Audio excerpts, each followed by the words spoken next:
Assalamualaikum warahmatullahi wabarakatuh. Perkenalkan, nama saya Sri Nurdianti dengan NPM 191063108006, Pendidikan Bahasa dan Sastra Indonesia, Fakultas Keguruan dan Ilmu Pendidikan Universitas Singaperbangsa Karawang.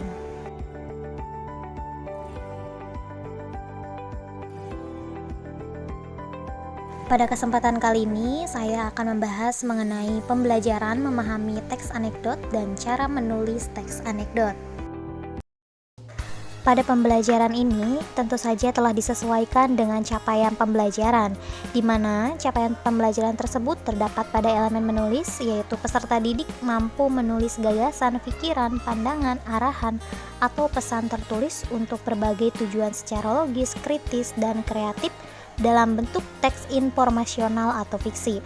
Lalu peserta didik mampu menulis teks anekdot hasil penelitian dan teks fungsional dunia kerja. Lalu peserta didik mampu mengalihwahanakan suatu teks ke teks lainnya untuk tujuan ekonomi kreatif, dan peserta didik mampu menerbitkan hasil tulisan di media cetak maupun digital. Lalu tujuan pembelajaran, yaitu peserta didik akan belajar memahami teks anekdot sebagai salah satu cara dalam menyampaikan kritik dan membuat teks anekdot berdasarkan hasil penelitian untuk mencapai fakta yang terjadi sebagai bahan untuk menyampaikan kritik sosial. Selanjutnya terdapat materi pembelajaran yang akan saya paparkan. Yang pertama mengenai definisi teks anekdot, lalu struktur teks anekdot, yang ketiga kaidah kebahasaan teks anekdot, keempat langkah-langkah menulis teks anekdot, dan yang terakhir mengenai contoh teks anekdot.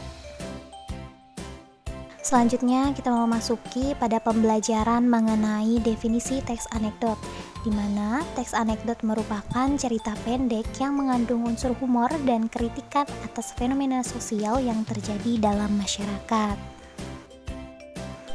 Kemudian dalam teks anekdot tentu saja terdapat adanya struktur teks anekdot.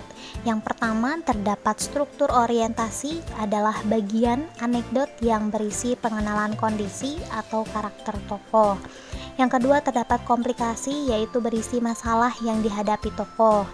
Pada bagian ini disebut juga dengan krisis dan reaksi, di mana krisis atau komplikasi merupakan bagian yang berisi kekonyolan yang menggelitik dan mengundang tawa.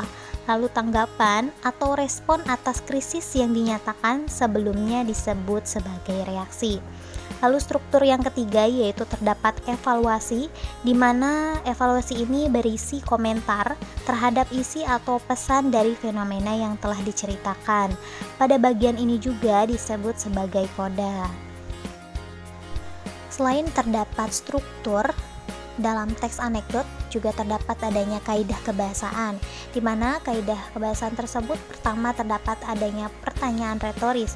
Pertanyaan retoris ini yaitu diberikan untuk menyindir, memberi nasihat, dukungan, atau pesan terhadap orang lain secara halus.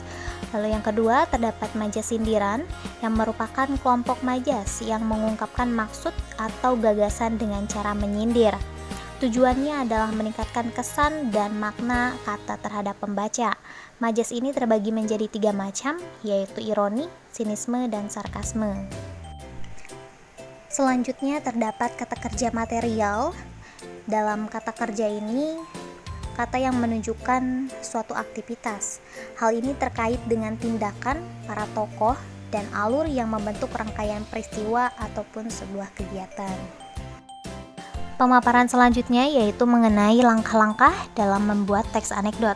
Langkah tersebut dijelaskan oleh Permatasari pada tahun 2020 pada halaman 23, menjelaskan langkah-langkah dalam membuat teks anekdot. Yang pertama, tentukan topik. Yang kedua, tentukan kritik yang ingin disampaikan. Yang ketiga, rencanakan humor. Yang keempat, tentukan tokoh yang sesuai dengan permasalahan. Yang kelima, memecahkan peristiwa menjadi alur. Struktur yang mencakup abstraksi, orientasi, krisis, reaksi, dan juga koda.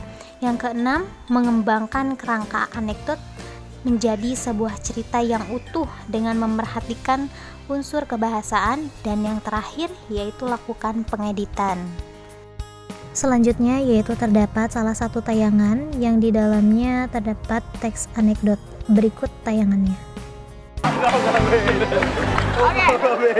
Udah pokoknya langsung aja saya umumin ya. Boleh, Bu. Siapa yang akan menjadi supervisor di perusahaan ini? Boleh kalian di sini dulu? Pasti gua lah, gua kan senior di sini. Iya nggak apa-apa.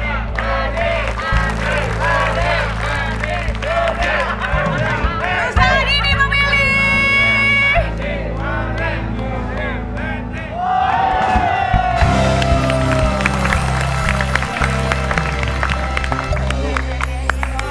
Lu.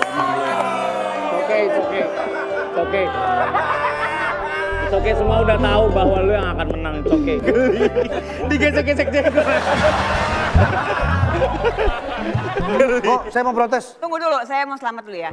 Selamat ya Wendy ya, saya suka sekali sama kinerja kerja kamu. Tapi Bu, dia kan anak baru, Bu. Makasih. Mau kemana? Tunggu dulu.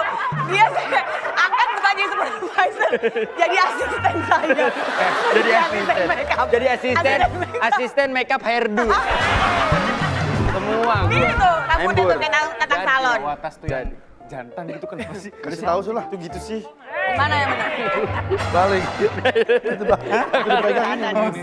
Ini lu lurus. Ini lu lurus. Kenapa? Saya protes. Kenapa? Masa dia yang dapat? Apa asalannya? Apa alasannya? Ya karena saya suka. Harus siap terus. Alasan tinggal dibalik doang asalan. Dia karyawan baru.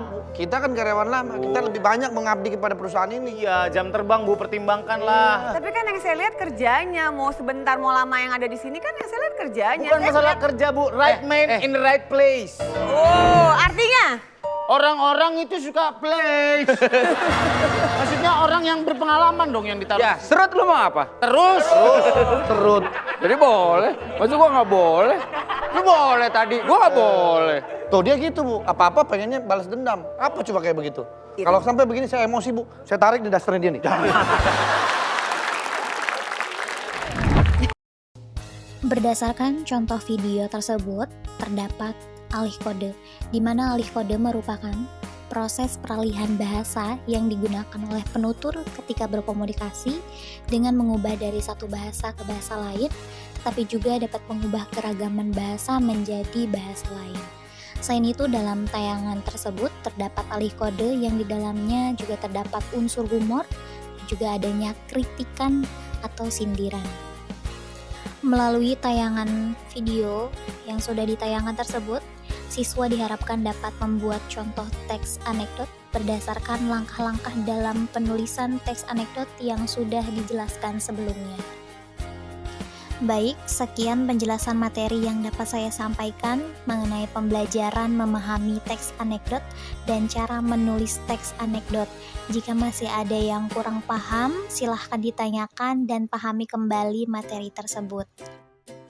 Sebelum ditutup pembelajaran hari ini, diharapkan siswa dapat berlatih untuk meningkatkan kemampuan menulis, yaitu dengan cara mempraktikkan langkah-langkah penulisan teks anekdot dengan tugas berikut. Buatlah sebuah teks anekdot yang menarik dan juga terdapat fakta yang terjadi sebagai bahan untuk menyampaikan kritik sosial. Jika sudah mengerjakan, kirimkan tugas tersebut ke email yang sudah dibagikan di grup. Selamat mengerjakan. Terima kasih. Wassalamualaikum warahmatullahi wabarakatuh.